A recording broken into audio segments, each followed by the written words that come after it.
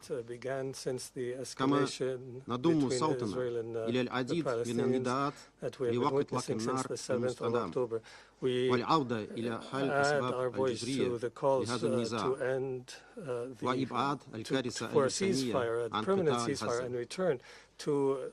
وتستنكر روسيا بقطع أي عمل قد يؤدي إلى سقوط الضحايا من المدنيين بمن فيهم النساء والأطفال. كما لا نقبل أي مخططات لتهجير القسري لسكان غزة إلى الجنوب وهو عبارة عن النكبة الجديدة بالنسبة للشعب الفلسطيني. وتعظم بلدي كل المبادرات البناء لمجلس الأمن الرامية إلى تطبيع الوضع وفتح الطريق أمام عملية التسوية الجدية بين الفلسطينيين والإسرائيليين، وذلك على خلفية محاولات أحد أعضاء المجلس لإبطاء وإفشال هذه الجهود المشتركة. وفي وجه هذه المخططات المشكوك فيها كانت روسيا ولا تزال تقف إلى جانب الطموحات المشروعة للشعب الفلسطيني لإقامة دولته المستقلة في حدود عام 1967 وعاصمتها القدس الشرقية، والتي قد تتعايش في السلام والأمن مع جارتها إسرائيل. وتستعد روسيا لمضاعفة جهودها من أجل تحقيق هذا الهدف المنشود اعتمادا على المرجعية الدولية المعروفة بما فيها قرار مجلس الأمن ذات الصلة والمبادرة العربية للسلام عام 2003، وذلك في التنسيق مع شركائنا الفاعلين. وفي هذا السياق تدعم روسيا مشروع قرار مجلس الأمن الذي اقترحته دولة الإمارات العربية المتحدة، وندعو كل زملائنا في المجلس إلى التصويت لصالحه اليوم. شكرا. Agradezco al representante de la Federación de Rusia por su declaración. Tiene la palabra el representante de China. Thank you, Mr. President. Mr. President, I thank SG Guterres for his crucial briefing a moment ago. In his letter to the Council President on the 6th of December, the SG invoked Article 99 of the UN Charter and brought to the attention of the Security Council to the situation in Gaza, which may aggravate existing threats to international peace and security. The SG has just once again raised a sobering warning and made an appeal, fully demonstrating the gravity and urgency of the current situation. It once again demonstrates its sense of responsibility. The situation in front of and the task required of the Council is very clear and definitive. Act immediately, achieve a ceasefire, protect the civilians, and avoid a human catastrophe on a larger scale. The draft resolution tabled by the UAE on behalf of the Arab states reflects the universal call of the international community and represents the right direction for the restoration of peace. China fully supports this and would join in co-sponsoring this draft resolution. As it stands, only a ceasefire can save lives and avoid a bigger human catastrophe. The war in Gaza has claimed the life of over 17,000 innocent civilians. Over 1 million people have fled from north to the south, only to find there's nowhere to hide and nowhere to go.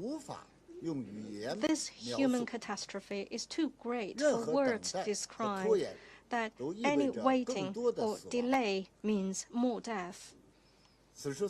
At this juncture, only a ceasefire can avoid the havoc of regional conflagration The negative effect of the conflict is spilling over in accelerated manner. The West Bank, the Lebanon-Israeli border, and the Syrian-Israeli border have frequently sounded the alarm. The crisis with a greater scope of impact is imminent. Any tolerance or connivance is pushing regional peace and security towards a precipice. At this juncture, only a ceasefire can create the necessary conditions for reviving the political prospects for the two-state solution. The two-state solution is the fundamental way toward the peaceful coexistence of two states, Palestine and Israel, and the lasting peace in the Middle East. Any action that allows the current conflict to drag on will only sow the seeds of hatred between the two sides and make the situation further deteriorate and do more damage to the political prospects of the two-state solution. At this moment, only a ceasefire is befitting the appropriate role of the Council. The international community eagerly looks to the Council to assume its primary function in the maintenance of international peace and security. The Council has no other option but to act urgently, without any procrastination, to bring about a ceasefire and protect civilians. Any hesitation or excuse would be irresponsible.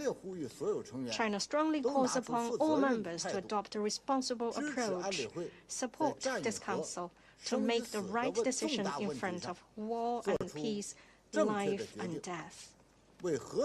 Act for peace and act to save lives. I thank you, Mr. President. Agradezco al representante de China por su declaración. Tiene la palabra el representante de Estados Unidos. Thank you, Mr. President. Thank you, Secretary General Gutierrez, for your briefing. For the past 2 months, this Council has been engaged in continuous meetings on the topics highlighted in your recent letter. In parallel, and even as we have supported the right of another member state to defend its people against heinous atrocities and acts of terrorism, the United States, at the highest levels, has undertaken intensive diplomacy to save lives and lay a foundation for a durable peace. American diplomacy opened the way for the first trucks that flowed into Gaza with aid. In partnership with Qatar and Egypt, it helped reunite more than 100 hostages with their loved ones and dramatically expanded aid to civilians in Gaza during a 7-day-long humanitarian pause. Hamas, however, has a different set of goals. Its refusal to release young women hostages led to a breakdown in the pause and resumption of the fighting.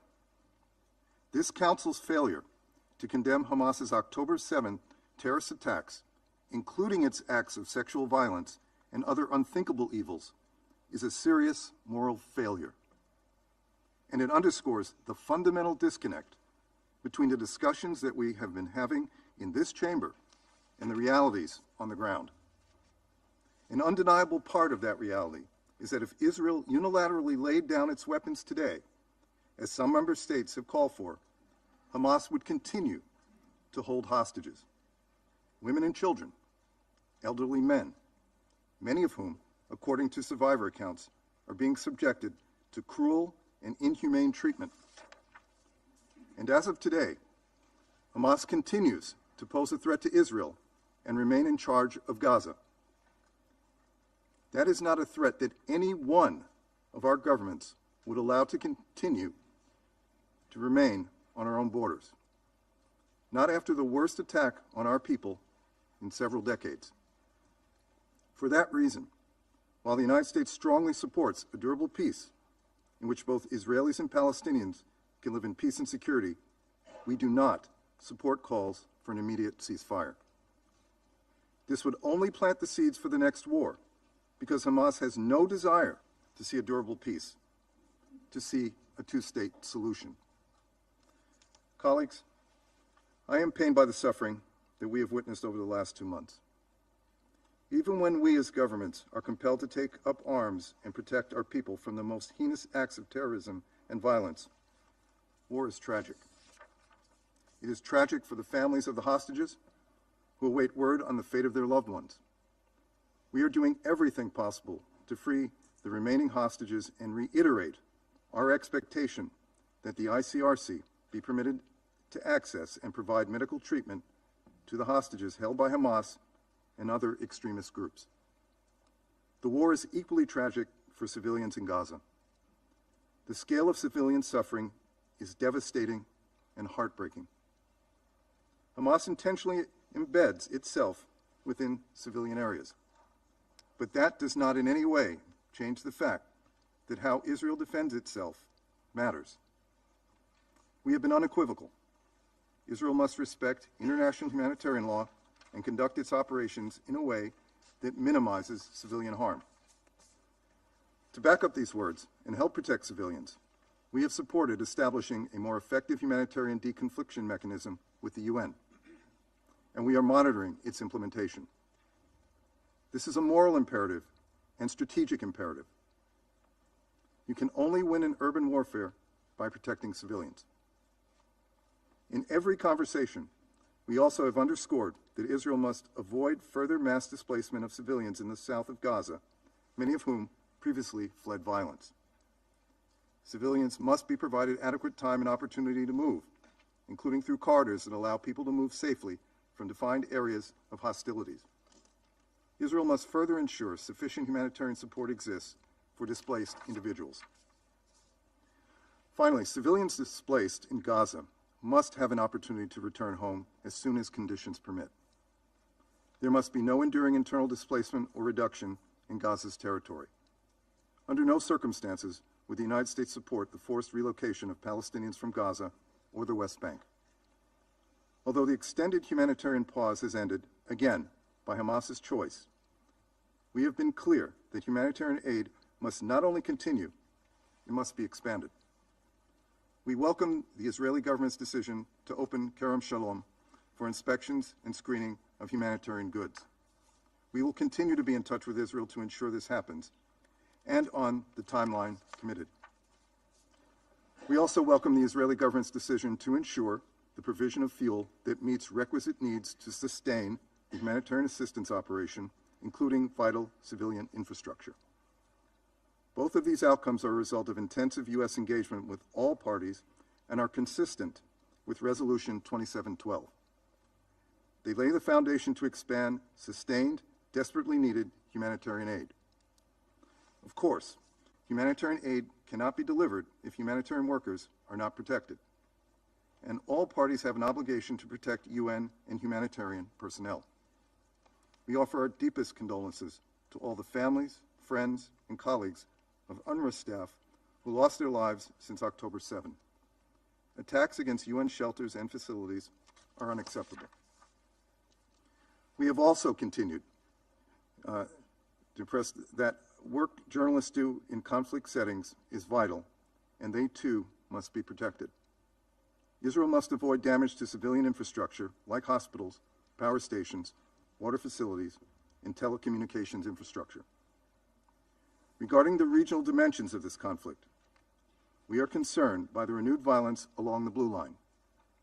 Restoring calm there is of utmost importance, as is fully implementing Security Council Resolution 1701.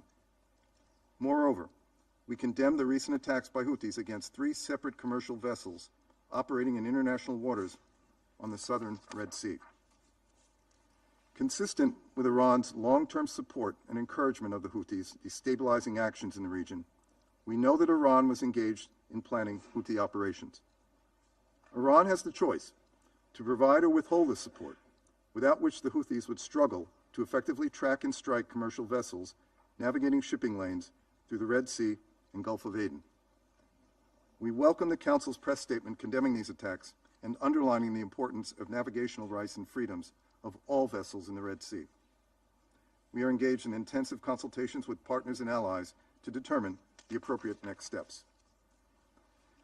The United States has also been clear about the dangers from the rise in extremist violence committed by Israeli settlers against Palestinians in the West Bank.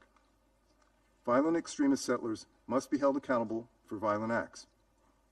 And so, the United States is implementing a new visa restriction policy targeting individuals believed to have been involved in or meaningfully contributed to undermining peace, security, or stability in the West Bank. President Biden has been clear. The Palestinian people deserve a state of their own and a future free from Hamas. And a two-state solution is the only way to guarantee the long-term security of both the Israeli and the Palestinian people. Members of this council advocating for resolutions have an obligation to explain how their proposals will break the cycle of unceasing violence and support the steps we all agree are necessary to lay the foundation for a more peaceful and secure future so that history does not keep repeating itself. Our goal should not simply be to stop the war for today. It should be to end the war forever, break the cycle of unceasing violence, and build something stronger in Gaza and across the Middle East so that history does not keep repeating itself. As has been the case since day one of this crisis, the United States will continue to use all its influence to encourage the reunification of hostages with their loved ones and the further expansion of aid to Palestinian civilians in Gaza who have suffered tremendous losses. We will continue pressing for the protection of civilians as Israel pursues legitimate military objectives.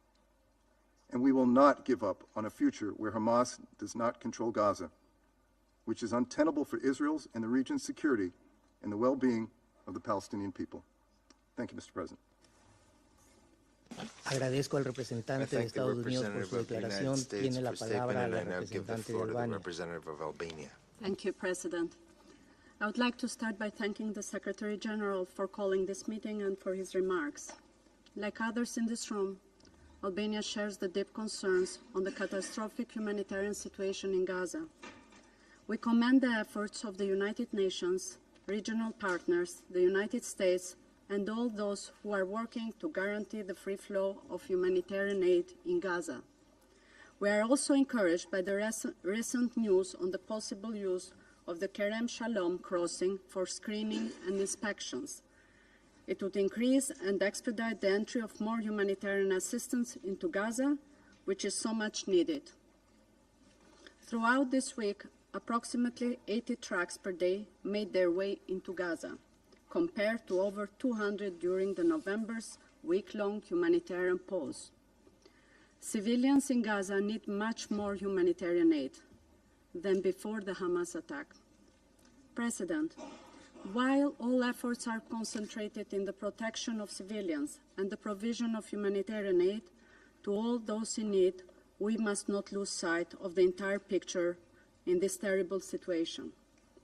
We reiterate our condemnation of the terrorist attack of Hamas on Israel and its people on the 7th of October, including the indiscriminate rocket launches on the residential areas of Israel. The horrible events of 7th of October, the abduction of innocent civilians, and the consecutive violence, including sexual violence and psychological pressure exercised on them, are unacceptable. Nothing justifies the abduction of civilians, and nothing can excuse their use for political goals. We call for the immediate and unconditional release of the hostages in compliance with international humanitarian law, and also condemn the use of Palestinian civilians as human shields by Hamas. The Security Council must stand up for such injustice towards the Palestinians, Israelis, and civilians of other nationalities, and hold Hamas accountable. We regret that the Security Council has not been able to condemn Hamas terror. By not condemning Hamas, the Security Council risks empowering them. This lack of condemnation does not contribute in empowering the Palestinian Authority, doesn't help the Palestinian people, and does not contribute to the security of the entire region.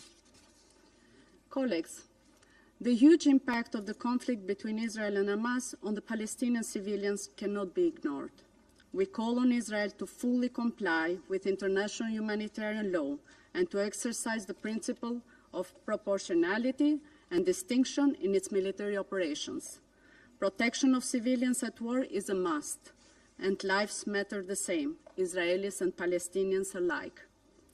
More should be done in protecting them and the civilian infrastructure. Furthermore, we call on Israel to address the issue of the increased settlers' violence on Palestinian civilians in the West Bank. We deplore the extremist violence and call for those responsible to be held accountable. In conclusion, President, while all efforts are invested towards restoring the calm on the ground, the international community must also seek to restore the perspective of a political horizon based on securing Israel's right to exist and its security on one hand, and a viable pathway for Palestinians to have their own state and freedom on the other hand. It's time to think seriously and start setting the foundation of a future in security, dignity, and prosperity for all. Thank you, President. Agradezco a la representante de Albania por su I thank the declaración. representative of Tiene la Albania palabra la for her statement, representante de and I give Malta. the floor to the representative Thank of you, Malta. President. I also thank the Secretary General for his sobering briefing and emphasize Malta's full support for his decision to invoke Article 99 of the Charter.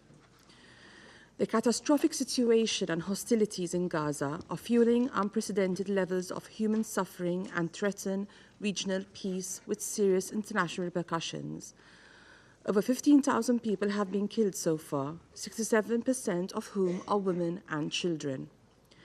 Apart from the implementation of all provisions of Resolution 2712, which includes the unconditional release of all remaining hostages, an immediate humanitarian ceasefire is now critical. We are disappointed that the temporary truce that was achieved a few weeks ago, allowing for the release of hostages and much-needed aid into Gaza, has broken down. The resumption of hostilities in the Gaza Strip is disconcerting. This renewed fighting has brought with it more deaths and devastation, and added to the extreme hardships of a population under siege. President, in the past weeks, several UN agencies and humanitarian partners have outlined the unfolding catastrophe. This Council must heed their warnings. Inaction is not an option. Civilians in Gaza are lacking the basic means for survival. These include food, water, and medicine. The healthcare system is on its knees. Collapsing hospitals and a handful of UNRWA facilities are sheltering over 1 million people. 133 UNRWA workers have been killed. The agency's ability to work is at stake. These conditions are compounding serious risks of widespread disease. Children are yet again bearing the brunt of the hostilities. They continue to be killed, maimed, and denied access to healthcare and education. Thousands have been orphaned. This must stop. The future of an entire generation is being jeopardized.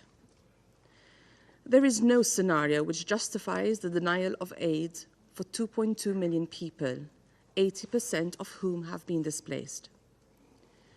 In conformity with international law, all parties are obliged to ensure that civilians and civil infrastructure are protected. The scaling up and distribution of humanitarian aid, together with the safety of UN and humanitarian workers, must be guaranteed. The only way to achieve these imperatives is through a humanitarian ceasefire. On several occasions, Malta has unreservedly condemned Hamas's acts of terror, including the heinous attacks of 7th October, the attack in Jerusalem on 30th November, and the indiscriminate rocket fire. Hamas's strategy of embedding itself among civilian infrastructure in Gaza and reports of sexual violence committed are reprehensible. Terror has no justification, and this Council must also be clear in rejecting it. Malta recognizes Israel's right to protect her people, but all actions must be in line with international humanitarian law, including the principles of distinction, proportionality, and necessity. President, the situation in the West Bank has seen unprecedented escalations in the past 8 weeks. We are deeply worried at reports of increasingly heavy incursions, restrictions, and mass detainment occurring throughout the West Bank, including in refugee camps. A resurgence of illegal settler encroachment and violence is also gravely concerning. Settlements are illegal under international law and constitute an obstacle to peace. We condemn the forcible transfer of the Palestinian community in Zanuta and the recent destruction of its EU-funded school by Israeli settlers. Furthermore, we are alarmed at the precarious skirmishes on the Israeli-Lebanese border. Malta condemns all violations on the Blue Line, including attacks against UNIFIL. We strongly call for all parties, including non-state actors in the region, to exercise restraint, de-escalate and respect the norms of international law. Further conflict fronts must be avoided at all costs. Vitally, a comprehensive resolution of the spiraling crisis must include a serious recommitment towards peace. This is only achievable through dialogue and a political horizon which aims to holistically address both Israel's security concerns and the legitimate aspirations of Palestinians, including their right to self-determination. Malta reaffirms its unwavering commitment to a two-state solution along the pre-1967 borders, addressing the legitimate aspirations of both sides, with Jerusalem as the future capital of two states, living side by side in peace and security, in line with relevant Security Council resolutions and internationally agreed parameters. We remain convinced that this is the only path to a lasting and sustainable peace in the Middle East. I thank you. Agradezco a la representante de Malta por su declaración. Tiene ahora la palabra el representante de Francia. Monsieur le Président, je salue la présence du secrétaire général parmi nous ce matin. Je lui redis le plein soutien de la France. C'est son devoir de nous alerter pour que nous puissions remplir collectivement notre responsabilité de maintien de la paix et de la sécurité internationale. Le secrétaire général l'a dit clairement. La situation humanitaire dans la bande de Gaza est catastrophique. Une semaine après l'expiration de la trêve, elle est exposée aux bombardements, aux risques d'épidémie et de famine, au manque d'accès aux soins médicaux et aux conséquences des déplacements sur un territoire toujours plus restreint. Face à la gravité de cette crise, ce Conseil doit continuer d'agir. La France propose une nouvelle trêve humanitaire immédiate et durable qui doit conduire à un cessez-le-feu pérenne. Cela est nécessaire pour acheminer davantage d'aide. Les acteurs humanitaires ne sont plus en mesure de mener leurs opérations. Un accès sûr et sans entrave doit être assuré et le droit international humanitaire doit être respecté. La protection des populations civiles, des infrastructures civiles et de santé et des personnels humanitaires doit être pleinement garanti. L'accès à l'eau, au carburant, aux médicaments, à la nourriture et aux biens de base doit être assuré. L'ouverture de nouveaux points de passage est nécessaire, y compris celui de Kerem Shalom, tout comme l'augmentation du volume passant par Rafah. Les procédures de contrôle ne doivent pas retarder l'acheminement de l'aide. Agir, c'est aussi poursuivre notre mobilisation. C'était l'objet de la réunion suivie de la conférence du 9 novembre, présidée par la ministre Catherine Colonna, qui s'est tenue le 6 décembre. La conférence du 9 novembre avait permis de recueillir plus d'1 milliard d'euros. Nous devons faire plus encore, y compris à travers l'UNRWA. La France a déjà annoncé 100 millions d'euros additionnels pour 2023, dont 54 millions pour l'UNRWA, ainsi qu'un nouvel envoi de fret humanitaire de 600 tonnes qui s'ajoute aux 200 tonnes déjà acheminées. Elle soigne aussi des civils sur le porte-hélicoptère d'Ixmude. Agir, c'est aussi en finir avec le Hamas et les autres groupes terroristes qui ont commis les pires exactions le 7 octobre, y compris les violences sexuelles. Il est inacceptable que ce Conseil n'ait pas encore pu condamner ces actes. Israël peut compter sur le soutien de la France pour lutter contre le Hamas. Elle a adopté des mesures contre les commandants du Hamas en vue de les étendre au niveau européen. Le Hamas et les autres groupes doivent libérer tous les otages immédiatement et sans condition. Monsieur le Président, la situation en Cisjordanie est préoccupante. La France condamne fermement les récentes décisions en matière de colonisation et les violences exercées par des groupes de colons. Les autorités israéliennes doivent les faire cesser et poursuivre leurs auteurs. La France envisage pour sa part des mesures d'interdiction du territoire français et de gel impose a bar on entry to France and an asset freeze against these people. France is mobilizing to avoid a regional conflagration and calls on all parties for restraint. The continuing clashes along the Lebanese border between Lebanon and Israel is of grave concern. We call on all parties involved to fully implement Resolution 1701. Mr. President, what's most important is to restore a political horizon on the basis of the only viable solution, the two-state solution, two states living side by side in peace and security. It's not enough to invoke these prospects. We need to make this a reality without further ado. Make them a reality. To delay once again is to ensure that the next crisis will be even worse than the tragedy we're experiencing now. France is ready to take active part in these efforts. The President of France and the Minister are fully mobilized to this end and continue their discussions with their colleagues in the region. Thank you. Agradezco al representante de Francia por su declaración. Tiene ahora la representante de Suiza. Merci, Monsieur le Président, et merci d'avoir convoqué ce débat en répondant à l'appel du secrétaire général, dont la Suisse salue la présence au sein de ce Conseil aujourd'hui. L'invocation, pour la première fois sous son mandat, de l'article 99 de la Charte des Nations Unies témoigne de la situation dramatique qui prévaut au Moyen-Orient aujourd'hui. Je prends cette occasion pour réitérer nos très sincères condoléances pour les 130 collaborateurs et collaboratrices des Nations Unies qui ont perdu leur vie. La Suisse partage la même préoccupation que le secrétaire général. La situation risque d'avoir des conséquences irréversibles pour la paix et la sécurité de la région tout entière, voire au-delà. Il est par conséquent impératif que le Conseil de sécurité soit saisi et agisse pour prévenir une détériorisation encore plus grave. La Suisse a fermement condamné à plusieurs reprises les actes de terreur, les attaques indiscriminées et les prises d'otages perpétrées par le Hamas depuis le 7 octobre dernier.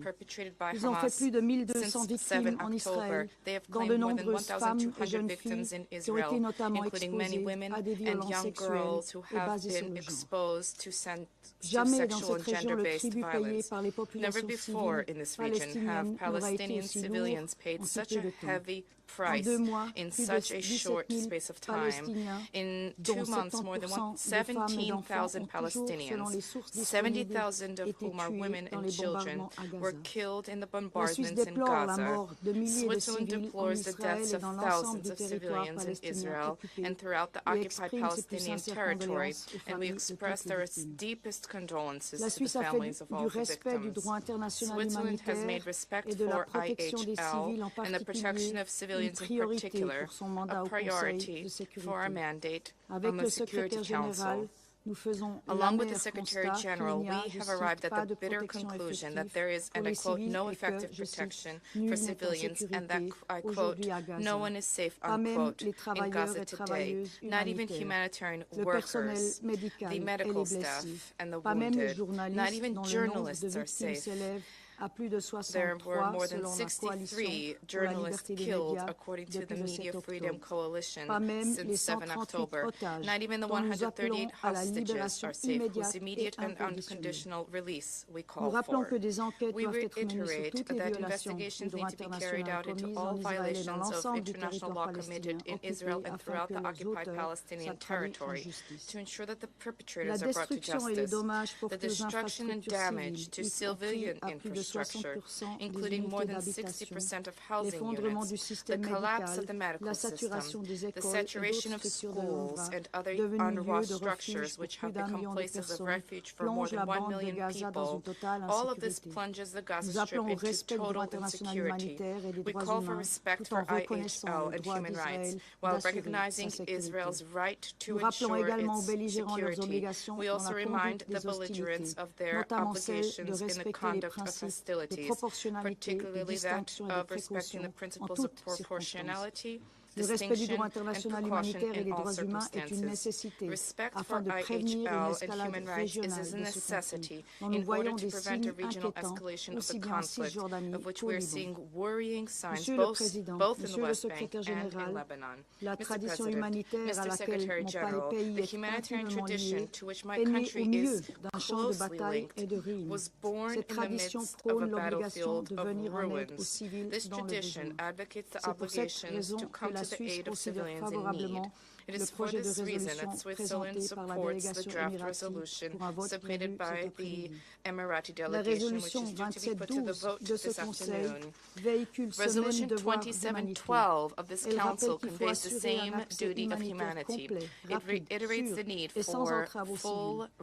Le constat que la mise en œuvre de cette résolution est The observation that the implementation of this resolution is untenable in the current circumstances means that this minimum of humanity is not currently guaranteed in Gaza.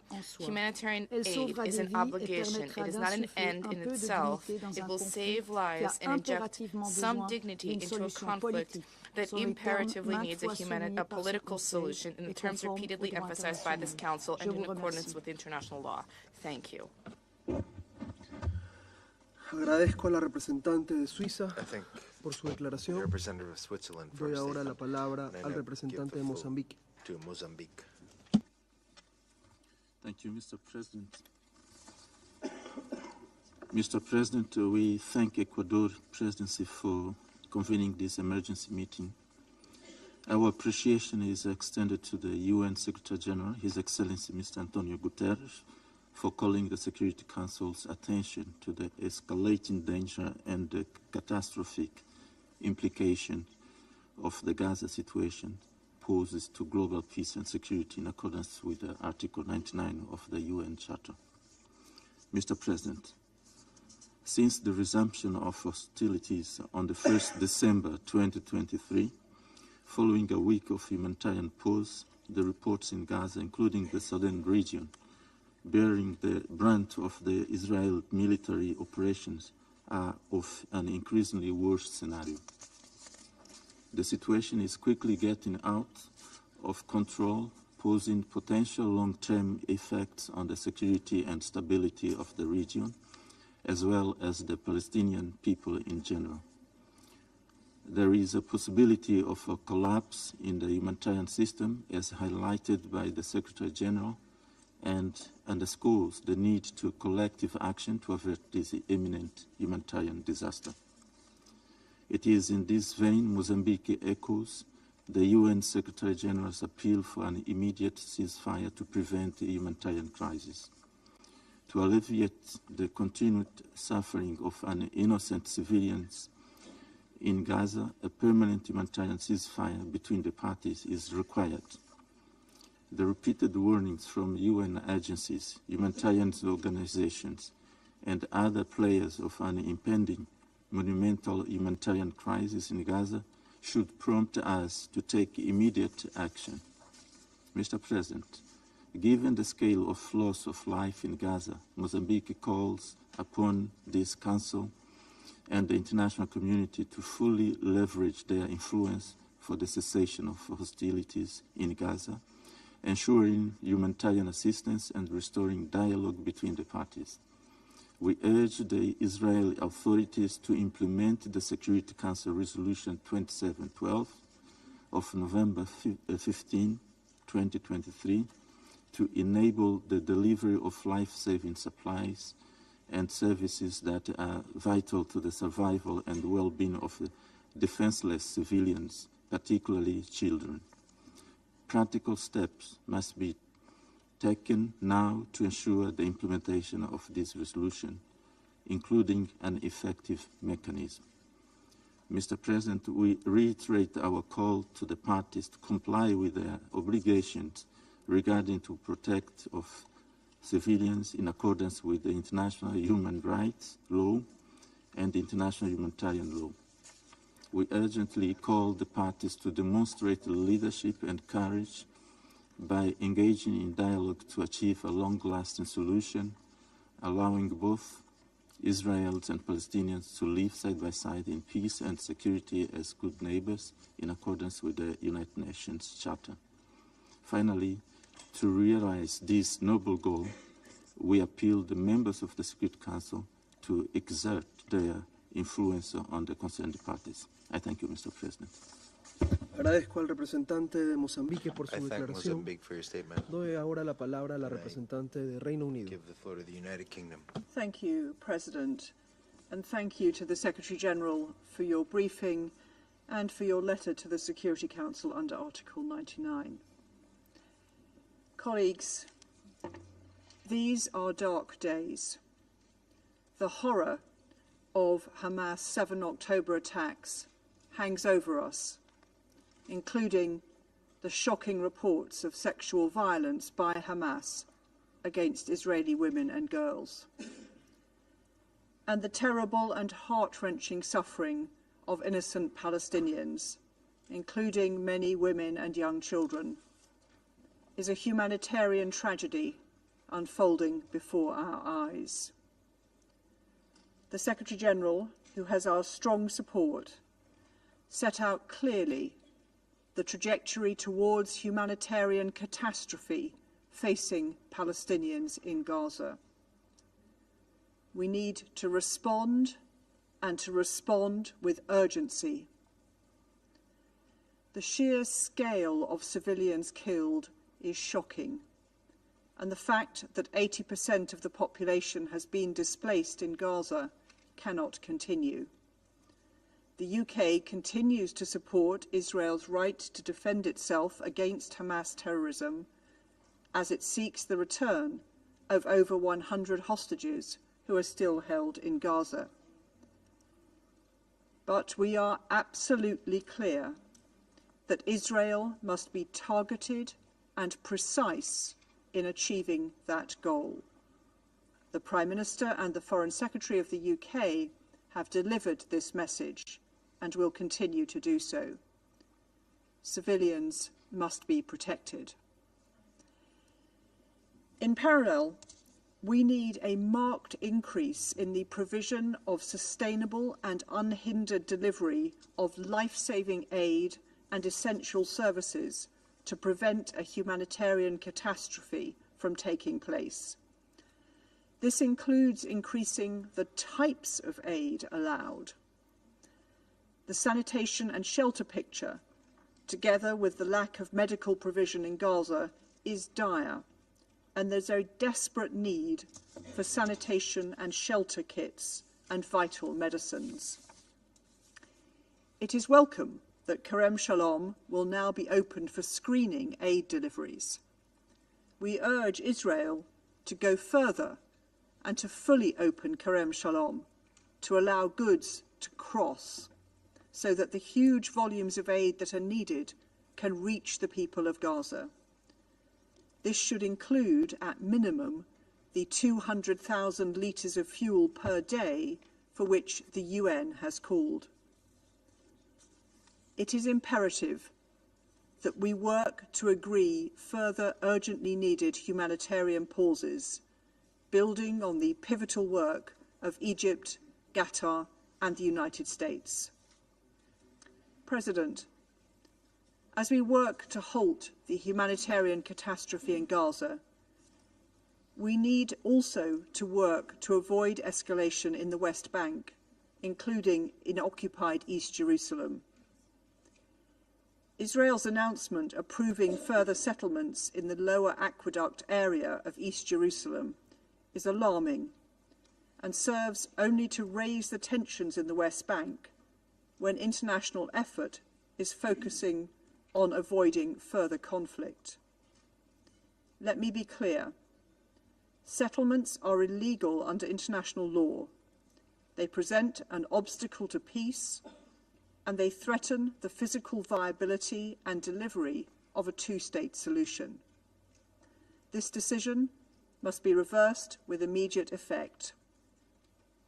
President, let us work together to deliver peace, dignity and security for Israelis and Palestinians alike. I thank you. Agradezco a la representante del Reino Unido por su declaración. Tiene ahora la palabra el representante de Gabón.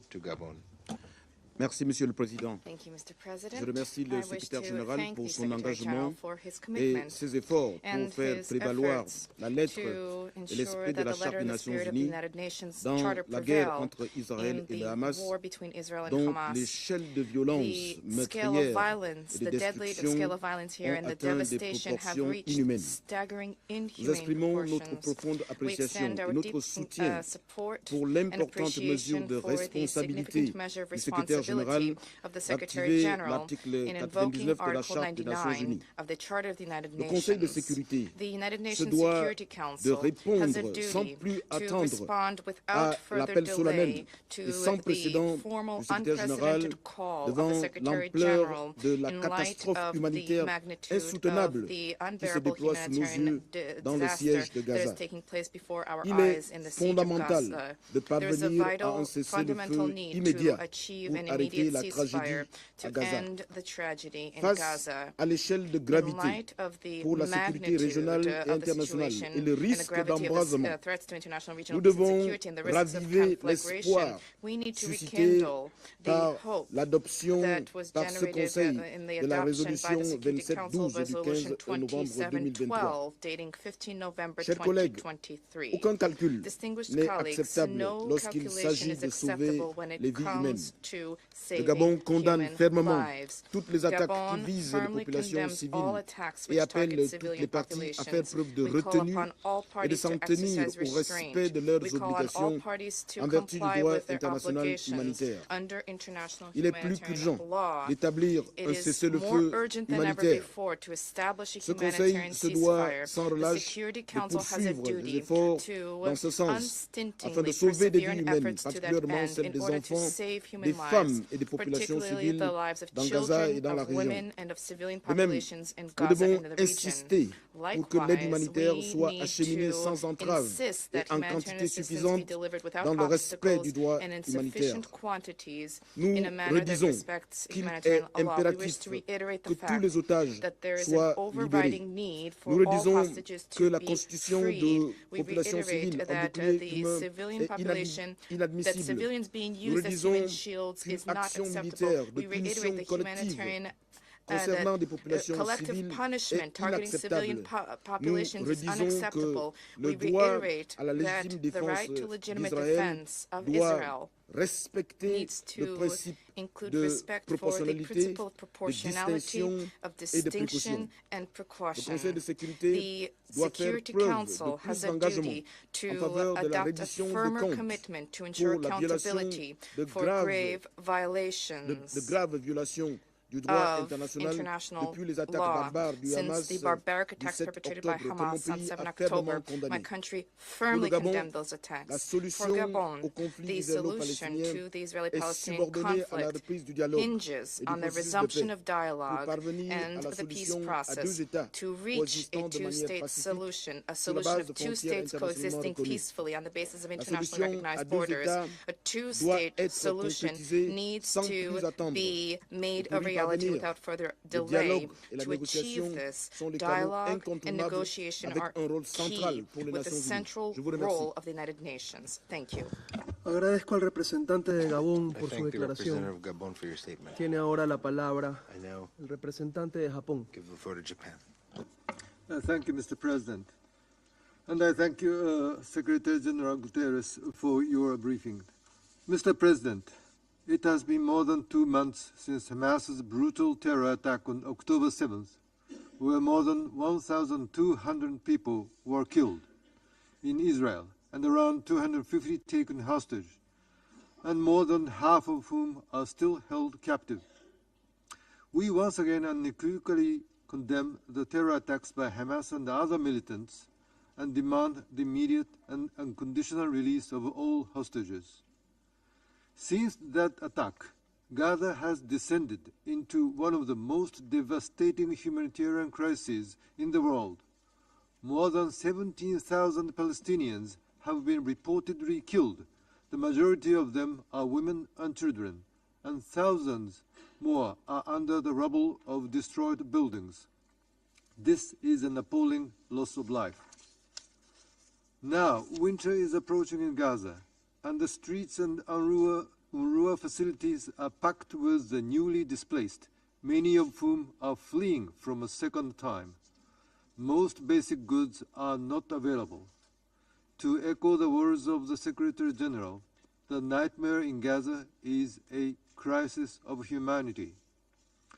Mr. President, Japan takes seriously the Secretary General's invocation of Article 99 of the UN Charter, urging the members of the Security Council to avert a humanitarian catastrophe and to appeal for humanitarian ceasefire to be declared, given the grave human loss in such a short period of time. We deeply regret that no significant humanitarian aid has been delivered since the breakdown of the humanitarian pause last week. The delivery of essential supplies solely through the Rafah crossing is utterly insufficient. Of course, we welcome that Israel agreed to open Karem Shalom crossing for screening and inspection. The establishment of monitoring mechanism under the authority of the UN is also critical. Japan believes the Council cannot simply watch the situation deteriorating. It is our responsibility to address this grave humanitarian situation immediately. What is more, there are increasingly serious spillover concerns in the West Bank, Lebanon, Syria, Iraq, and the Red Sea. This situation could all too easily engulf the already volatile region. Against this backdrop, Japan's position is clear. Humanitarian concerns should be given utmost priority. All parties must abide by UN Security Council Resolution 2712. And more than that, the Council must urgently speak in a united voice, whatever the language we may agree upon, to avert a further deterioration of the humanitarian situation. The bottom line is that hostilities must stop immediately for a period that allows for meaningful humanitarian operations to avert a humanitarian catastrophe. Mr. President, only a two-state solution will enable both Israelis and Palestinians to live in lasting and secure peace. Today, that goal seems far off. Gaza has been devastated. The task of reconstruction will be enormous, and we must consider what political and security arrangement will be in place when the fighting stops. But even amidst the current disparate crisis, we must not forget that peace and coexistence is possible. I thank you, Mr. President. Agradezco al representante de Japón por su declaración. Tiene ahora la palabra la representante de Ghana. Give the floor to Ghana. Thank you, Mr. President. Let me begin by thanking you for convening this meeting.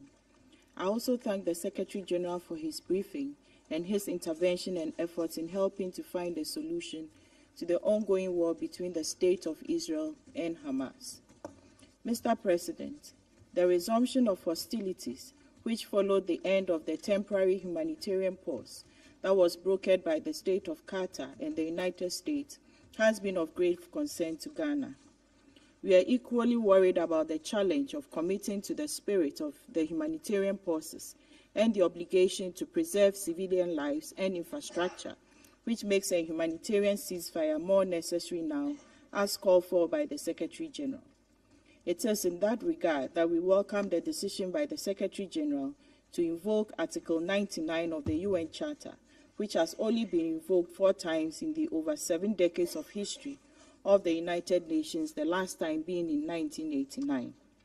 We note that the ongoing Israeli-Hamas conflict has unfortunately taken a heavy toll on the civilian population on both sides and consequently created a serious security and humanitarian crisis not only in Gaza but also in Israel and the other occupied Palestinian territories. It is regrettable that civilians and non-combatants, especially those residing in the Gaza Strip, the West Bank, and Israeli communities along the border with Gaza, are bearing the brunt of the violence. We are concerned that the already dire humanitarian situation in Gaza has rapidly worsened in the last few days. Unfortunately, the use of heavy weaponry and the bombardment of Gaza has made it extremely difficult for humanitarian actors to have access to many of the internally displaced people, including the aged, pregnant women, and children who face significant challenges, including limited access to essential services such as healthcare, clean water, and electricity. Ghana, like all the other delegations, is worried about the decision by the Israeli government to expand its ground operations to cover all parts of the Gaza Strip. The decision puts the lives of the civilian population in the densely populated Gaza Strip at serious risk. We note that the destruction of critical infrastructure, including schools and hospitals, exacerbates the suffering of innocent civilians caught in the crossfire. We join in the appeal by the Secretary General and all Council members for both Israeli security forces and Hamas to prioritize and put in adequate measures to protect civilians on both sides, as per the principles of international humanitarian law governing the legal use of force in an armed conflict. The ongoing war presents complex security and humanitarian concerns that require immediate attention by this Council. The security concerns of both Israel and the Palestinian people must be addressed. International cooperation, direct diplomatic negotiations, and a commitment by both Israel and Palestinian Authority to engage in frank dialogue are essential to address the underlying causes of the conflict and for achieving lasting peace for both Israelis and Palestinians. The security of Israel and the inalienable rights of the Palestinian people for their homeland lies in a deepened commitment to a negotiated two-state solution on the basis of the pre-1967 borders with Jerusalem as the shared capital. We call on Council members with moderating influence on both Israel and Hamas to use all means possible to heed the calls of the international community for steps leading to peace and an eventual settlement of the conflict. In closing, we wish to reiterate our long-held belief that it is only through a comprehensive and inclusive approach that the Middle East question can be settled. I thank you. Agradezco a la representante de Ghana por su declaración. Tiene ahora la palabra el representante de Brasil. Thank you, Mr. President. I thank the Presidency for convening this open briefing upon the timely request of the United Arab Emirates and the Russian Federation. I thank the Secretary General for his important briefing. The humanitarian situation in Gaza is appalling and without precedent. Secretary General Guterres, for the first time since the beginning of his tenure, invoked Article 99 of the Charter to address this Council. And it is not that the world has been spared from serious conflicts elsewhere since then. We commend the Secretary General's initiative, which conveys another express call for a humanitarian ceasefire in Gaza. Appeals for a humanitarian ceasefire from the international community, the United Nations, humanitarian actors, and also by all members of this Council have justifiably multiplied over the past weeks after more than 2 months of conflict. An urgent ceasefire is even more needed now since the resumption of hostilities. The conflict has brought the humanitarian system in support of civilian lives in Gaza to the point of total and unprecedented collapse.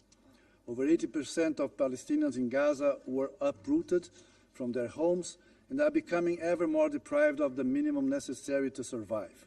These conditions are unacceptable. We recall Brazil's efforts in this Council since the very beginning of the crisis, including during its presidency. Our draft resolution was supported by the vast majority of Council members, but was vetoed by a permanent member, as was the case with other drafts. Our proposal called for immediate humanitarian pauses, among other provisions. If adopted on that occasion, thousands of lives would have been saved.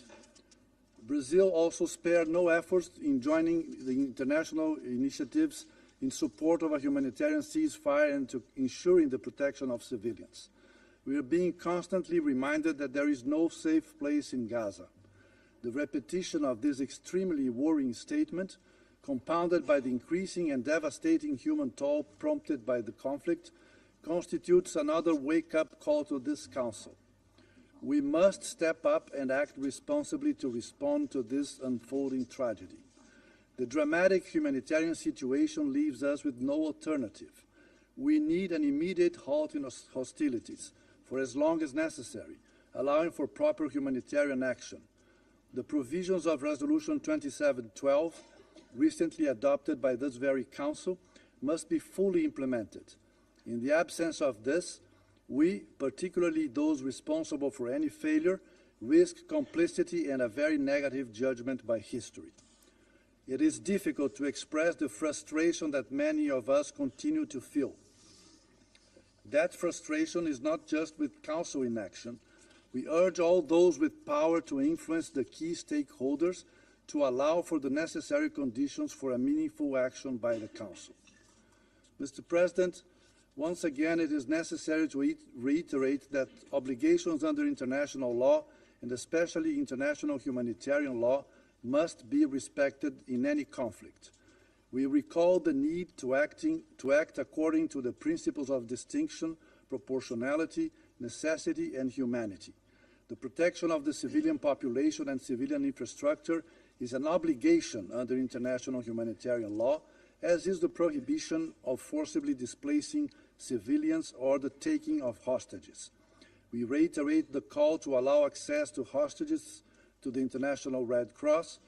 All this, unfortunately, applies to the current hostilities in Gaza. There can be no politically and morally justifiable attitude towards the growing tragedy in Gaza, other than working to protect civilian lives now and keep up the pressure for the immediate and unconditional release of all hostages still held captive. We members of this Council have more than a moral imperative now. We need to do what is in our reach to stop this humanitarian catastrophe. Failing this task would likely result in a scenario where the authority and legitimacy of the Council would erode even further and prove its incapacity to discharge its duties according to the United Nations Charter, to the detriment of world peace and security, as we can see in these days. As a consequence of all said, we will vote in favor of the draft resolution tabled by the UAE for a vote this afternoon, and we co-sponsor it. Thank you. Agradezco al representante de Brasil por su declaración. A continuación, formularé una declaración en calidad de representante del Ecuador.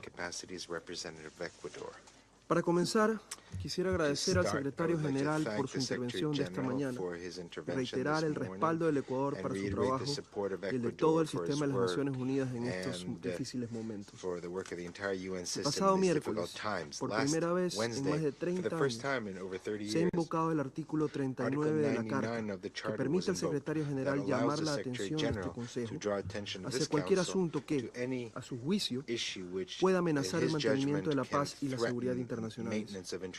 Lo ha hecho ante la magnitud de la pérdida de vidas humanas en Gaza e Israel en los 2 meses transcurridos desde los ataques terroristas perpetrados por Hamas el 7 de octubre.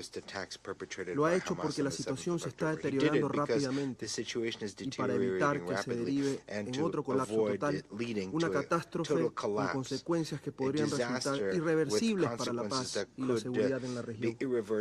Excelencias, colegas, el Ecuador ha sido claro en condenar de manera enérgica e inequívoca los injustificables y atroces ataques terroristas perpetrados por Hamas, así como en demostrar que todos los rehenes sean liberados inmediatamente y sin condición alguna. Lo hemos hecho en repetidas ocasiones en este y en otros foros, y hoy lo volveremos a hacer. Asimismo, hemos sido claros en recordar que el pueblo palestino tiene un derecho inalienable a la libre determinación y aspiraciones legítimas de vivir con seguridad, libertad, justicia, oportunidades y dignidad. Hemos expresado nuestra solidaridad con Israel y con Palestina, porque todas las vidas son valiosas, porque nos duelen todas las muertes, porque no hay justificación alguna para causar dolor y muerte a civiles inocentes. Hemos señalado que Israel tiene el derecho a defender a su población y también la ineludible obligación de respetar los principios del derecho internacional y el derecho internacional humanitario al ejercer tal derecho. También hemos rechazado el uso de civiles como escudos humanos por parte de Hamas. En definitiva, nuestra posición ha sido clara y ha estado fundamentada en el derecho internacional y en la defensa de la vida y la dignidad humana. Estos son los principios que nos guían en este y en todos los temas, sin doble estándar. Colegas, excelencias, en coherencia con estos principios y ante el llamado del secretario general, creemos que es ineludible un cese al fuego humanitario que permita aliviar la terrible situación en Gaza y disminuye el riesgo de una expansión de la violencia en la región. Por desgracia, ninguna acción de este Consejo puede recuperar vidas perdidas, pero sí podemos intentar evitar más sufrimiento, más dolor y más muertes. Cada día, cada minuto, cada segundo cuenta, porque cada vida cuenta. Retomo ahora mi rol como presidente del Consejo. Doy ahora la palabra a la representante de Egipto. Muchísimas gracias, señor presidente, y felicitaciones para asumir la presidencia del Consejo de Seguridad. Permítame hablar en árabe, mi lengua. Thank you, Mr. President. Thank you, Mr. President. En nombre del Grupo Árabe. أتحدث إليكم اليوم باسم المجموعة العربية مستحضرا التاريخ، يذكر الجميع بأن الأمم المتحدة التي نتحدث اليوم تحت رايتها أنشئت من رحم معاناة بشرية هائلة أثناء الحرب العالمية الثانية بهدف منع تكرارها. لقد وضعت الدول المؤسسة لميثاق الأمم المتحدة في نصب أعينها أن الهدف الأسمى لهذه المنظمة والمهمة والواجب الأول لهذا المجلس المؤقت مجلس الأمن هو ما نص عليه الميثاق وأقتبس: نحن شعوب الأمم المتحدة قد ألينا على أنفسنا أن ننقذ الأجيال المقبلة من ويلات الحروب وأن نؤكد من جديد إيماننا بالحقوق الأساسية للإنسان وبكرامة الفرد. وفي سبيل هذه الغايات اعتزمنا أن نضم قوانا كي نحتفظ بالسلم والأمن الدوليين. نهاية الاقتباس. سيد الرئيس، إن العالمين العربي والإسلامي بل وكل الشعوب المحبة للسلام والعدل وكل صاحب ضمير حي بات ينظر لدور هذه المنظمة وهذا المجلس وتحديدا في هذه الكارثة الإنسانية غير المسبوقة التي تحيق بالشعب الفلسطيني الأعزل بكثير من الغضب والاتهام، نعم الاتهام والانتقاد، لغياب العدل والمساواة والإنصاف بعد أن عجز المجلس لمدة شهرين عن أداء واجبه في وقف إطلاق النار، بل وبات فيه مع الأسف من يعرقل هذا الوقف ويمنعه في سابقة خطيرة ستؤثر حتما إن لم تكن أثرت بالفعل على مصداقية منظمة الأمم المتحدة في التعامل مع الأزمات الحالية والمستقبلية. سيد الرئيس، يحل اليوم مطلع الشهر الثالث للحرب على غزة التي أسفرت حتى الآن عن مقتل أكثر من 17,000 قتيل فلسطيني من أبرياء هذا الشعب الأبي الأعزل. 70% من هؤلاء الضحايا من النساء والأطفال، وهي نسبة تكذب وبشكل فاضح الادعاء بأن هذه حرب على جماعة مسلحة.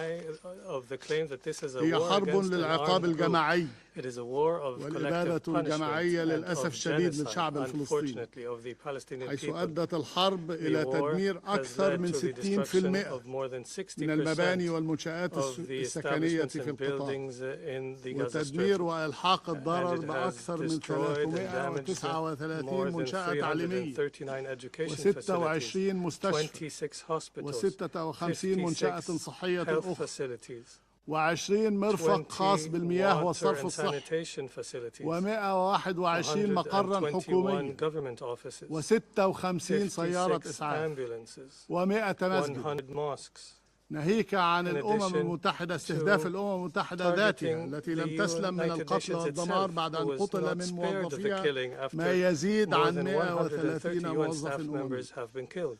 وأود هنا باسم I كل would العرب like أن now أشيد here بشجاعة on ونزاهة behalf of all the العديد Arabs من موظفي to الأمم applaud المتحدة the integrity and سواء في bravery الأرض of الفلسطينية UN staff المحتلة أو members, في مقر whether in the المنظمة occupied Palestinian وعلى رأسهم territory or at السكرتير the العام للأمم headquarters, المتحدة السيد led أنطونيو by غوتيريش Secretary على General أدائهم Antonio Guterres. لمهامهم I applaud them for وواجباتهم fulfilling their duties ومساعيهم الصادقة and their لمساعدة efforts, their الشعب honest الفلسطيني efforts to assist the وما Palestinian people. يبدونه من شجاعة And I applaud their وإخلاص في bravery الدفاع عن and قيم هذه المنظمة sincerity in العظيمة defending the values of رغم this الاستهداف organization, الإجرامي despite the بحقهم criminal ورغم targeting المصاعب التي against them تفرضها and the إسرائيل difficulties القوة القائمة imposed by بالاحتلال على Israeli عملهم occupying ورغم power ما يتعرضون over له their من work, حملة إرهاب and وتشويه despite the campaign they're suffering of المجموعة defamation العربية and terrorism, تشد the على Arab أيديكم group بكل supports قوة you with all its وتحيي might نزاهتكم and أنطونيو applauds your غوتيريش integrity. Antonio لازاريني Guterres, لين Lazzarini, هاستينغز Lane سيما Hastings, بحوث Sema مارتن Bahous, جريفيث Martin تور Griffiths, وينسلاند Tor Winsland.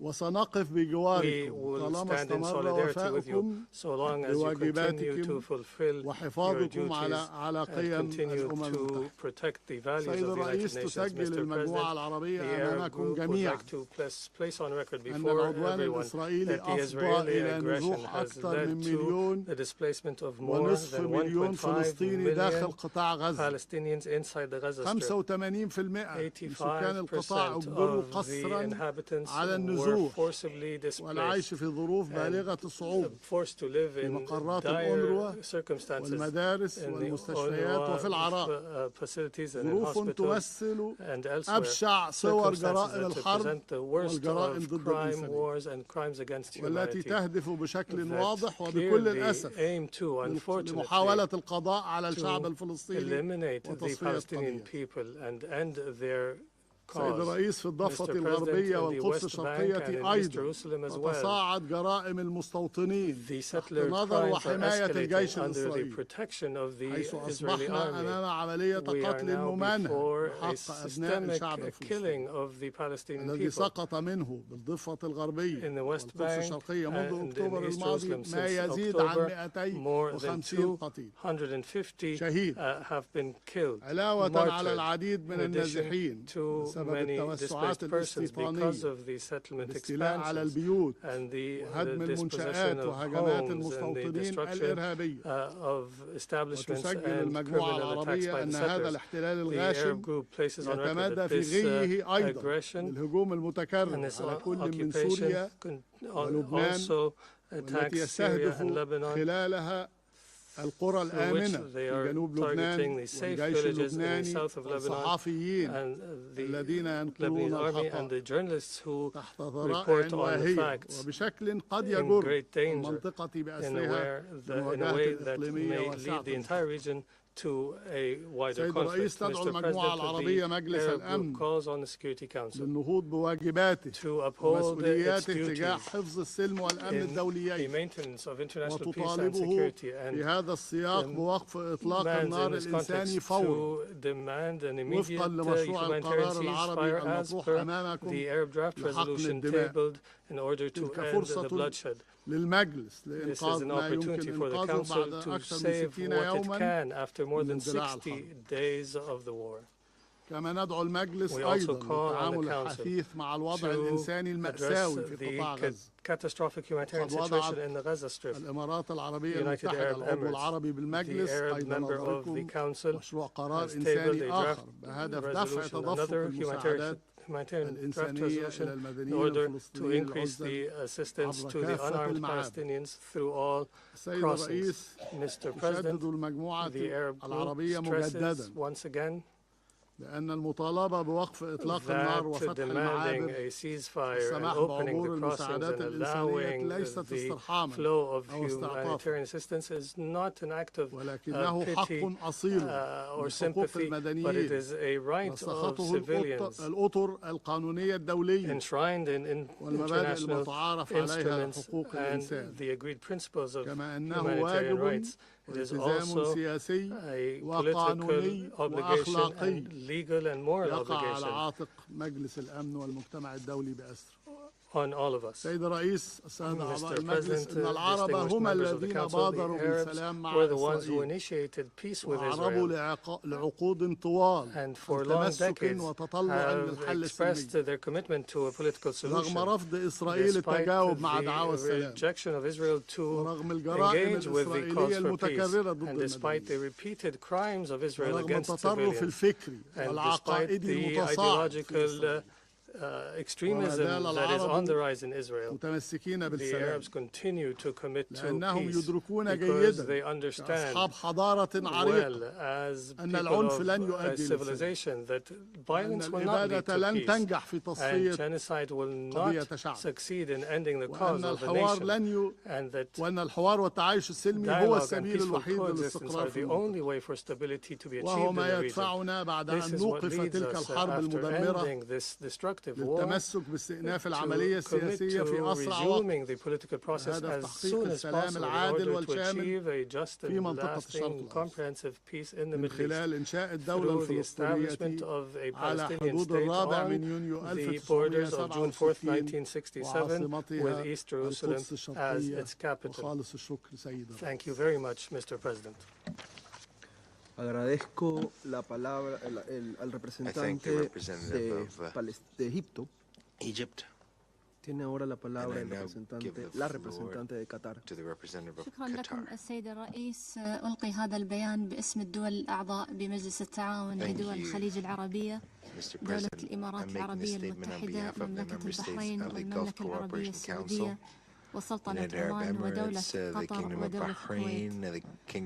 وبداية نشكركم على عقد هذا الاجتماع كما نشكر الأمين العام للأمم المتحدة على مشاركته القيمة.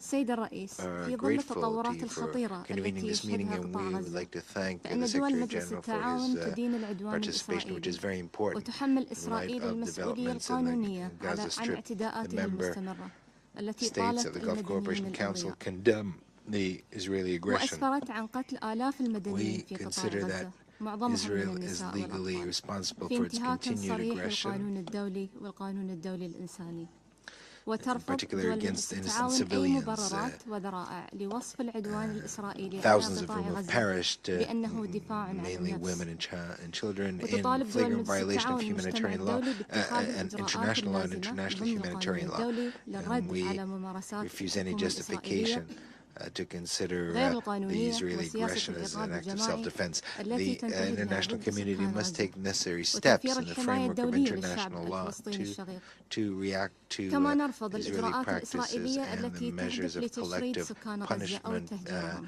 against the inhabitants of Gaza. We وتدين invite دول the مجلس التعاون international استهداف community to قوات provide الاحتلال protection للمنشآت المدنية والبنية to our التحتية brethren بما Palestinian فيها people. المستشفيات والمدارس ومخيمات We اللاجئين، reject measures leading بالإضافة to إلى the قصف forced الصحفيين، displacement of the inhabitants of وكذلك Gaza. استهداف We المنشآت الدولية ومقر اللجنة القطرية that لإعادة إعمار occupation غزة. forces are targeting وتؤكد civilian أن الحصار infrastructures, الإسرائيلي including يخالف schools, القانون الإنساني hospitals, الدولي and وقرار مجلس الأمن refugee رقم shelters. 2417 Also, الذي the يدين occupation المنع غير forces are القانوني killing من إيصال المساعدات journalists and are الإنسانية targeting ويدين international استخدام facilities تجويع as well المدنيين as كأسلوب من the أساليب القتال. headquarters of the Qatari Committee for the Reconstruction of Gaza. وتشيد دول مجلس The التعاون Israeli بنجاح blockade جهود الوساطة contravenes التي international بذلتها humanitarian دولة law and قطر Resolution بالتعاون مع جمهورية مصر 2417, العربية والولايات المتحدة الأمريكية للتوصل إلى الهدنة الإنسانية وتمديدها التي سمحت بتبادل الأسرى وإيصال المساعدة، وتعرب عن الأسف بتوقف الدماء، وتدين توسع الهجمات الإسرائيلية وامتدادها إلى جنوب غزة بما يهدد حياة الملايين من النازحين، وتعرب عن القلق البالغ حيال توقف العديد من الوكالات الأممية والمنظمات الإنسانية عن أنشطتها بسبب نفاذ الموارد ونقص الوقود وغياب الأمن. سيد الرئيس، إننا نرحب باعتماد قرار مجلس الأمن رقم 2712 الذي يدعو إلى إقامة هدى وممرات إنسانية عاجلة ممتدة في جميع أنحاء قطاع غزة، ونطالب بضرورة الالتزام بتنفيذه بالكامل، ونتطلع إلى سرعة وضع الآليات الملائمة لمراقبة تنفيذه. كما نشيد بالخطوة التي اتخذها الأمين العام بتوجيه رسالة إلى مجلس الأمن بموجب المادة 99 من ميثاق الأمم المتحدة طالب فيها الأمين العام المجلس بإعلان وقف إنساني عاجل لإطلاق النار. في هذا الصدد نشدد على أن مسؤولية المجلس بموجب ولايته وفق الميثاق تحتم أن يطالب بوقف إنساني فوري لإطلاق النار، وأن يطالب الأطراف بالامتثال لالتزاماتهم بموجب القانون الدولي بما فيه القانون الإنساني الدولي، لا سيما بخصوص حماية المدنيين. ولذلك فإننا ندعو المجلس إلى أن يعتمد اليوم القرار المقدم من قبل دولة الإمارات العربية المتحدة باسم المجموعة العربية، وبالإضافة إلى ذلك تطالب دول مجلس التعاون بالوقف الفوري لإطلاق النار وضمان توفير وصول المساعدات الإنسانية والإغاثية والاحتياجات الأساسية الكافية دون عوائق إلى محتاجيها في جميع أنحاء قطاع غزة، واتخاذ الخطوات الكفيلة بتسريع إدخال المساعدات بشكل مباشر، إضافة إلى استئناف إمدادات الكهرباء والمياه والسماح بدخول الوقود والغذاء والدواء. سيد الرئيس، لقد سارعت دول مجلس التعاون إلى تقديم المساعدات الإنسانية الإغاثية للأشقاء في غزة، إضافة إلى الدعم المالي المستمر لتلبية الاحتياجات الإنسانية ودعم أنشطة الأمم المتحدة وخاصة وكالة الأنروا التي ازدادت احتياجاتها في ظل الدور المحوري الذي تؤديه خاصة في ضوء الاعتداءات الإسرائيلية على منشآتها وموظفيها. بهذا الخصوص ندعو المجتمع الدولي إلى زيادة الدعم الإنساني العاجل لصالح نداءات الأمم المتحدة الإنسانية ووكالة الأنروا. سيد الرئيس، تؤكد دول مجلس التعاون على مواقفها الثابتة من مركزية القضية الفلسطينية وإنهاء الاحتلال الإسرائيلي ودعمه لسيادة الشعب الفلسطيني على جميع الأراضي الفلسطينية المحتلة منذ يونيو عام 1967 وتأسيس الدولة الفلسطينية المستقلة وعاصمتها القدس الشرقية وضمان حقوق اللاجئين وفق مبادرة السلام العربية وقرارات الشرعية الدولية، مؤكدة على ضرورة مضاعفة جهود المجتمع الدولي لحل الصراع بما يلبي جميع الحقوق المشروعة للشعب الفلسطيني الشقيق وفق تلك الأسس. في هذا الإطار تدعم دول مجلس التعاون مبادرة المملكة العربية السعودية والاتحاد الأوروبي وجامعة الدول العربية لإحياء عملية السلام في الشرق الأوسط بالتعاون مع جمهورية مصر العربية والمملكة الأردنية الهاشمية. كما تدعو مجلس الأمن إلى إصدار قرار باستكمال الاعتراف الدولي بدولة فلسطين المستقلة وأن تنال العضوية الكاملة في الأمم المتحدة.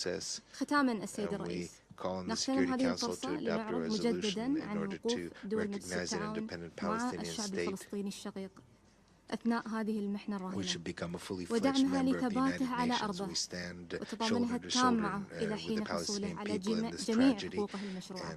وشكرا لكم السيد الرئيس. We must be intransigent and act until we achieve their full rights. Thank you very much. Agradezco a la representante de Qatar. Tiene ahora la palabra el representante de Indonesia. To the representative of Indonesia.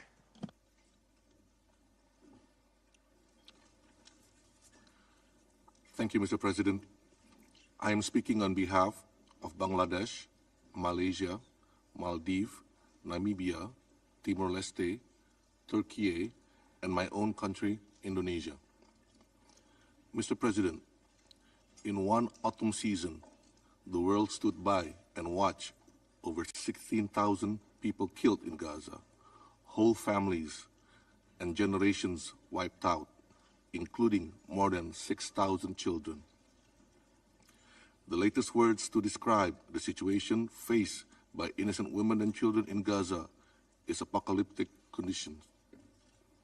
Saying this has taken a toll in our collective conscience is an understatement. If we fail to act, history will judge us as accomplices to crimes against humanity. When the world vowed never again over 75 years ago, it was not meant only for certain race, nor for certain religious group. It was to protect everyone in this world. It was to save humanity. Mr. President, we fully support the Secretary General's recent letter to the member of this Council calling for a humanitarian ceasefire. In this very Council, on the 24th of October open debate, we underline that an immediate ceasefire is vital to end atrocities and the deteriorating humanitarian situation. This is the least that the Council should do if we truly want to uphold human rights and humanity.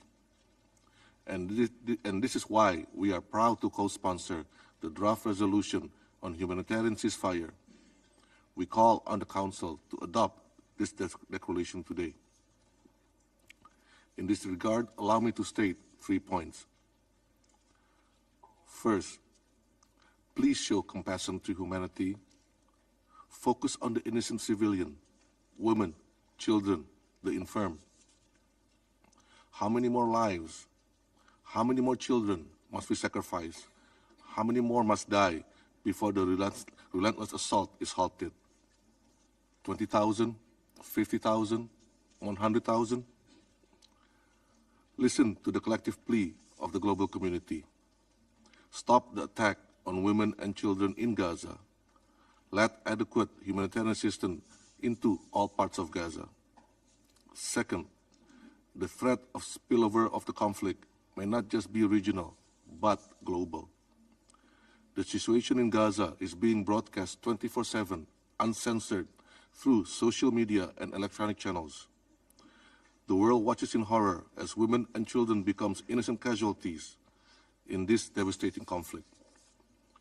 We cannot afford to let radical elements take up arms in different parts of the world, or even radicalize the moderates. Lastly, let us reaffirm our commitment to uphold international law and international humanitarian law in its entirety. There must be no double standard in upholding international law and international humanitarian law, in upholding accountability. It should be applied equally to all countries, no matter big or small. There must be no double standards on humanity. For these reasons, we appeal to members of the Council, do the right thing. Stop these inhumane acts against the Palestinians. Listen to your conscience. Let us choose peace over conflict, compassion over cruelty, and unity over division. Let us work to bring peace to Palestine and Israel. Let us address the root cause and make the two-state solution a reality. Thank you, Mr. President. Agradezco al representante de Indonesia por su declaración. Doy ahora la palabra a la excelentísima señora Heda Samson, encargada de negocios interina de la delegación de la Unión Europea ante las Naciones Unidas. Thank you, Mr. President.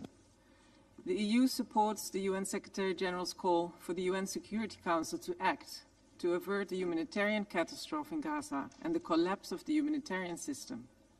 Urgent action is needed to ensure the protection of all civilians. The EU deplores the high number of civilian casualties killed, the majority of which are women and children. We commend the strong efforts of the UN and all humanitarian actors to deliver life-saving aid in extremely dire conditions. We deplore the death of a record number of UN staff members and other humanitarian workers who have paid the ultimate price. Full respect of international law and international humanitarian law by all sides is of paramount importance. We urge all sides to respect these principles and note that there must be accountability for violations of international law. The EU calls for the urgent implementation of UN Security Council Resolution 2712 and supports its call for urgent and extended humanitarian pauses and corridors throughout the Gaza Strip for a sufficient number of days to enable, consistent with international humanitarian law, full, rapid, safe and unhindered humanitarian access. The civilian population is in desperate need of more food, water, fuel, electricity and medical care, as well as safe shelter. We regret that since the end of the humanitarian pause, the entry of humanitarian aid has declined from already insufficient levels. Access to these necessities must be urgently restored at sufficient levels to address the very high level of need, and we call for establishing additional routes to bring in life-saving aid to Gaza. The EU stands ready to continue its support, while it has already increased its humanitarian aid to more than 100 million euros. The EU and its member states will continue to work closely with international partners, the UN and other agencies, as well as countries in the region. Mr. President, there is no justification for terror. The European Union has condemned in the strongest possible terms Hamas' brutal and indiscriminate terrorist attacks across Israel. Israel has the right to defend itself, in line with international law and international humanitarian law. All hostages must be immediately released, and ICRC must be granted access to them and allowed to bring them required medical support. The EU continues efforts with its partners to prevent regional escalation, and we continue to engage with Israel, the Palestinian Authority, as well as other regional and international partners to this end. We call on regional actors to refrain from any action that can further aggravate the situation. The Palestinian Authority must be supported by all members of the international community, and it must be reinvigorated to ultimately return to govern Gaza as the legitimate Palestinian governance body in charge of the whole occupied Palestinian territory. Democratic Palestinian institutions based on respect for the rule of law and human rights are vital for the Palestinian people. The EU deplores the increased extremist settler violence in the West Bank and recalls that Israel has the duty to protect civilians in the West Bank, to hold perpetrators accountable and ensure that the IDF intervenes. Furthermore, in line with the EU's commitment to implement Security Council Resolution 2334 and recalling that settlements are illegal under international law, constitute an obstacle to peace and threaten to make a two-state solution impossible, the EU reiterates its strong opposition to Israel's settlement policy and actions taken in this context. Mr. President, the EU underlines that the only sustainable solution that will bring security to the Middle East is peace. The European Union is ready to contribute to reviving a political process on the basis of the two-state solution, including through the Peace Day effort, and welcomes diplomatic peace and security initiatives, and supports the holding of an international peace conference soon. I thank you. Agradezco a la excelentísima señora Samson por su declaración. No hay más intervenciones inscritas en la lista. Se levanta la sesión.